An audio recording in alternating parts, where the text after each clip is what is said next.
Mga kahuwan, panoorin ang video na ito upang alamin ang pinaka-latest na balita tungkol sa lagay ng panahon at bagyo update today.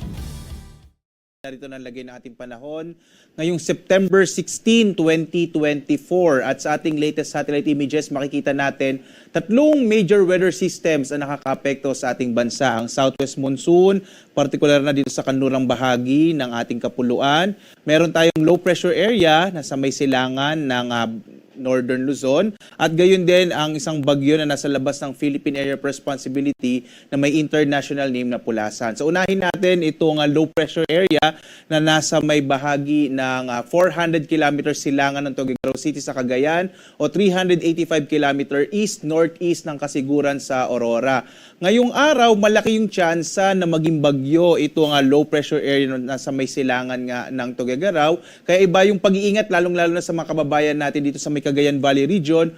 Kapag naging bagyo po itong low pressure area na ito ay magtataas tayo ng tropical second wind signal, partikular na dito sa may bahagi ng Cagayan Valley region. Asahan natin ngayong araw malaking tsansa ng mga pag-ulan, lalong-lalo na sa area ng Northern Luzon, ito area ng Cagayan Valley kasama itong bahagi ng Aurora at may mga pagbugso rin ng hangin habang lumalapit kasi inaasahan natin na posibleng lumapit sa bahagi ng ating kalupaan itong low pressure area na maaaring maging bagyo sa araw na ito.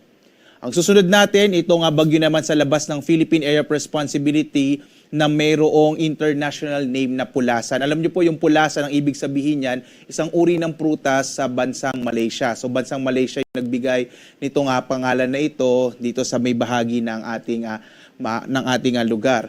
At ang huling lokasyon nito as of 4 a.m. may 2,000 kilometro east-southeastern ng Luzon. Wala pa itong direktang epekto sa ating bansa at base din sa ating track na ipapakita ko mamaya, malit naman yung tsansa na ito ay lumapit sa kalupaan natin at posibleng sundan lamang niya yung track kagaya ng Ferdy. At ito rin ay maaari ding magpalakas ng habagat at ito yung ikatlong weather system na nakakaapekto sa ating bansa. Makikita po ninyo, malaki yung tsansa na maulan ng panahon ng mararanasan sa malaking bahagi ng ating bansa, dulot ng southwest monsoon o habagat.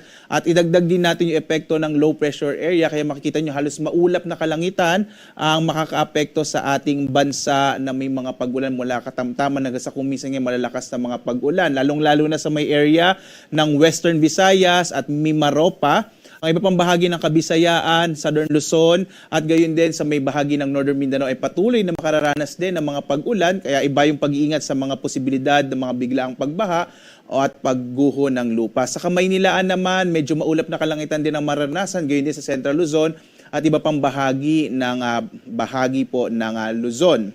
Maliban dito, wala na tayo iba pang minomonitor na low pressure area sa loob at labas ng Philippine Area of Responsibility. At narito nga ang track ng bagyong si Pulasan. Naglabas po tayo ng Tropical Cyclone Advisory as of 5 a.m. sa araw na ito. Makikita po ninyo, kagaya din ni Ferdy, posible lamang itong dumaplis dito sa boundary ng PAR. Hindi natin inalis yung posibilidad na maaari din itong hindi pumasok, lalo na kapag nagbago ito ng track. Pero makikita natin, base sa ating pinahuling datos, pumasok man o hindi, itong bagyong si Pulasan ay palalakasin niya yung habagat, kaya magpapatuloy ang mga pag-ulan lalong-lalo na sa bahagi ng Southern Luzon at ng Visayas. Yung Southern Luzon, ito po yung area ng Bicol Region, Mimaropa at gayon din sa bahagi ng Calabarzon. Maaari ding magkaroon ng mga pag-ulan dito sa Kamaynilaan.